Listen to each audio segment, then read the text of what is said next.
हमारे नाम का पत्थर जरूर निकलेगा। ज़मीन हिंद की तह को कुरेद कर देखो, मेरे बुजुर्गों का भी सर जरूर निकलेगा।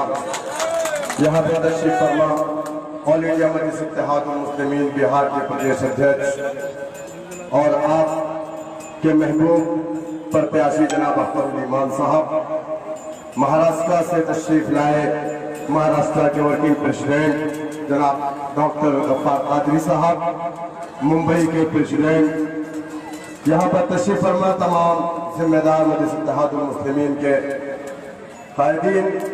मैं आपके दरमियान में 2 मिनट अपनी बात करके निकल जाऊंगा।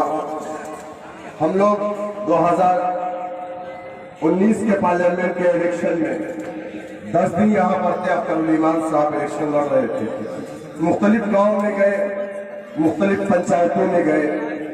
हमने जाकर के देखा, एक चीज का हमने अंदाजा तो लगाया कि आपके दिलों में यकीनन मजलिस इत्तेहादुल मुस्लिमीन की मोहब्बत है और आप चाहते भी हैं कि सीमांचल की सरजमीन पर मजलिस कामयाब हो। लेकिन आखिर के जो 3 दिनों में क्या होता है वो मुझे नहीं मालूम। हमें ये उम्मीद नहीं थी कि अख्तरुल ईमान साहब हिंदुस्तान की पार्लियामेंट में नहीं जाएंगे, लेकिन आखिर की 2 रातों में हम लोगों के जाने के बाद कौन सी हवा आई, कैसे आप लोगों ने अपना रुख मोड़ा, मुझे नहीं मालूम।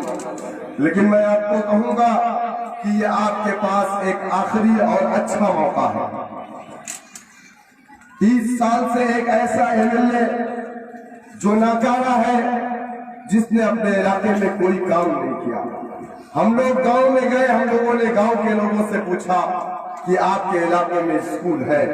कहा नहीं, हमारे इलाके में स्कूल नहीं। हमने पूछा अस्पताल है? कहा नहीं, अस्पताल नहीं है। हमने कहा हम जिस सड़क से आए हैं वो सड़क से तो नहीं है।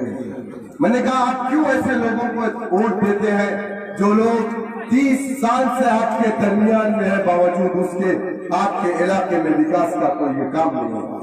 आखिर क्या वजह है कि सीमांचल हिंदुस्तान के नक्शे पर एक पिछड़ा हुआ इलाका। हम सीमांचल को नहीं जानते थे, लेकिन जब हिंदुस्तान की पार्लियामेंट में बैरिस्टर असदुद्दीन ओवैसी साहब ने 371 स्पेशल स्टेटस की बात की सीमांचल के लिए, तब हमको मालूम हुआ कि सीमांचल भी बिहार के अंदर कोई इलाका है जहां पर हमारे भाई बसते हैं। यकीनन हम लोगों ने जब आकर के सीमांचल को देखा तो हमें दुख हुआ।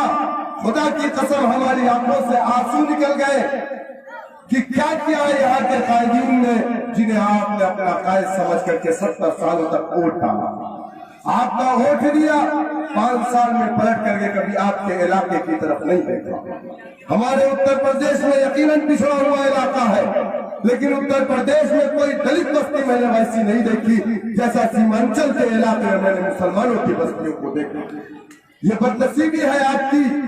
अगर इस हालात के जिम्मेदार अगर कोई है तो यकीनन आप है, क्योंकि 1 बार 2 बार 3 बार नहीं, 6 बार से लगातार एक नाकारा शख्स को आप बिहार की विधानसभा में भेजते हैं। हमारे की विधानसभा के लोगों 5 साल में 1 बार वो आपके दरमियान में आता, आप उसको वोट डालते हैं, वो पटना में जाता, एयर कंडीशन कमरों में सो जाता, पलट करके कभी आपकी तरफ नहीं देखता। लेकिन एक ऐसा शख्स आपके दरमियान में बैठा है। अरे मस्तान को तो मुझे लगता है कि आपकी विधानसभा के लोग जानते होंगे, लेकिन हिंदुस्तान में कोई मारूफ और मशहूर है तो वो आपका बेटा अख्तरुल ईमान है, जिसको उत्तर प्रदेश जानता, जिसको महाराष्ट्र जानता। महाराष्ट्र की सरजमीन पे अख्तरुल ईमान का नाम आप लेंगे तो कहेंगे कि कौन अख्तरुल ईमान?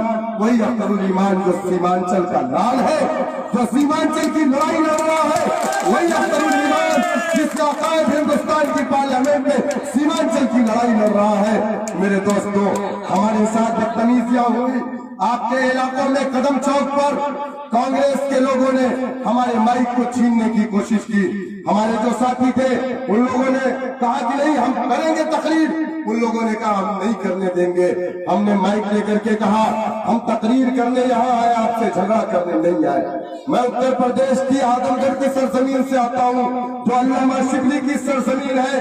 अगर आप मुझे मारना चाहते हैं, मैं अपने दोनों हाथ को पीछे करके सड़कों पर बैठ जाऊंगा, लेकिन तुम मुझे मारोगे, मैं मार खाऊंगा।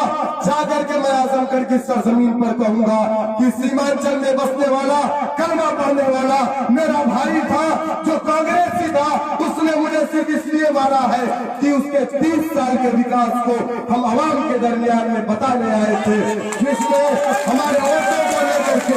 आप बताइए मुझे, इस बात को हमें नहीं कहने दे रहे, क्यों नहीं कहने दे रहे? अरे हम तो उस नबी के उम्मती हैं जिसके सरों पे लोगों ने कचरे डाले, जब नहीं डाले तो मेरे आका उसके घर पे उसको देखने गए।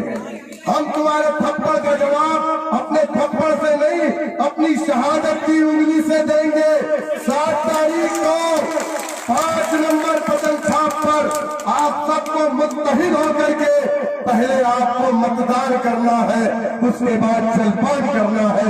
मैं आपसे अपील करता हूँ कि आप लाखों की तादाद में अपने घरों से निकलिए। मेरी माँ और बहनों, मैं आपसे अपील करता हूँ कि मुत्तहिद होकर के जाकर के, अगर मगर लेकिन नहीं, मुत्तहिद होकर के 5 नंबर पर पतंग छाप पर 7 तारीख को इतना वोट डालिए कि मस्तान का सियासी कब्रिस्तान बन जाए।